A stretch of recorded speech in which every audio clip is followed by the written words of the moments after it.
Saudara, di tengah sakit yang berat dan lama, apakah iman cukup untuk menyembuhkan? Mari kita belajar firman hari ini. Mari berdoa. Tuhan Yesus, kami mau belajar firman-Mu. Jadikanlah kami pendengar dan pelaku firman yang setia. Tolonglah kami untuk mengerti apa yang Tuhan mau untuk kami kerjakan. Dalam nama-Mu kami berdoa. Amin. Mari kita membaca Injil Markus pasal 5 ayat 30 hingga 34. Pada ketika itu juga Yesus mengetahui bahwa ada tenaga yang keluar dari dirinya. Lalu ia berpaling di tengah orang banyak dan bertanya, "Siapa yang menjamah jubahku?" Murid-muridnya menjawab, "Engkau melihat bagaimana orang-orang ini berdesak-desakan dekatmu, dan engkau bertanya, siapa yang menjamah aku?" Lalu ia memandang sekelilingnya untuk melihat siapa yang telah melakukan hal itu. Perempuan itu yang menjadi takut dan gemetar ketika mengetahui apa yang terjadi atas dirinya, tampil dan tersungkur di depan Yesus dan dengan tulus memberitahukan segala sesuatu kepadanya. Maka katanya kepada perempuan itu, "Hai anakku, imanmu telah menyelamatkan engkau. Pergilah dengan selamat dan sembuhlah dari penyakitmu." Saudara, perempuan yang sakit pendarahan selama 12 tahun ini memberanikan dirinya dengan penuh keyakinan untuk menerobos orang banyak yang sedang berdesak-desakan untuk berjumpa Yesus. Dia percaya bahwa di dalam Yesus dia akan mendapatkan kesembuhan. Dan itu terjadi ketika dia menjamah jubah Yesus, dia betul-betul disembuhkan. Kisah ini tidak menyepelekan proses medis dalam upaya-upaya pengobatan, tidak. Tetapi kisah ini mau mengajari kepada kita bahwa dalam semua upaya dan kerja keras kita, apapun itu, perkenanan Tuhanlah, berkat Tuhanlah yang menjadikan semuanya berhasil. Dari kisah ini kita belajar bahwa Tuhan Yesus berkenan atas segala upaya yang dilakukan oleh perempuan yang sakit pendarahan ini, sehingga dia mendapatkan kesembuhan. Ketika Tuhan Yesus bertanya, siapa yang menjamah jubahnya? Pertanyaan ini bukan karena ia tidak tahu ada orang yang menjamah dan dia tidak tahu siapa orang itu, bukan.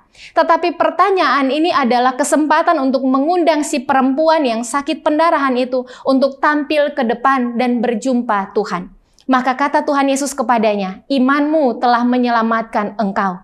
Tuhan tidak hanya menyembuhkan sakitnya secara fisik, tetapi Tuhan menyembuhkan dia dan menganugerahkan selamat atas hidupnya. Maka saudara, dari kisah ini kita belajar bahwa dalam segala upaya kita untuk melakukan sesuatu, entah menghadapi gumul atau mengejar cita-cita dan harapan, semua kerja keras kita, kemujuran, berkat, keberhasilan adalah pemberian Tuhan.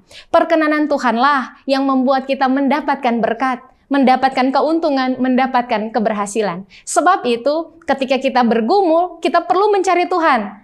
Kita boleh melakukan segala upaya medis yang kita mampu, tetapi ingatlah, libatkan Tuhan dalam semuanya, sebab berkat Tuhanlah yang menyembuhkan kita. Ataupun ketika kita mengupayakan segala sesuatu untuk mendapatkan apa yang kita harapkan, kita bekerja keras, tapi jangan pernah lupa untuk melibatkan Tuhan dalam semua upaya kerja kita.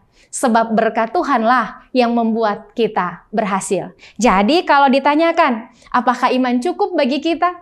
Iman sangat dibutuhkan untuk membuat kita melihat kemujuran datang dari Tuhan. Mari kita berdoa. Terima kasih Tuhan untuk iman yang selalu Engkau berikan bagi kami. Biarlah kiranya dalam segala keadaan hidup Tuhan tambahkan keyakinan kami, supaya kami tidak pernah kehilangan pengharapan di dalam Engkau, tetapi dalam segala upaya menjalani hidup yang kami lakukan, kami melihat Tuhan menyertai untuk memberkati. Amin. Betapa kita tidak bersyukur, bertanah air kaya dan subur, lautnya luas, gunungnya megah, menghijau padang, bukit dan lembah. Itu semua berkat karunia Allah yang agung maha kuasa.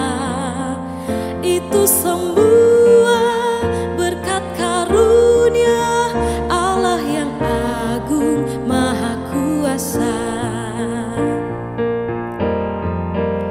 Alangkah indah pagi mereka, bermandi cahaya surya nan cerah, di tingkah kicau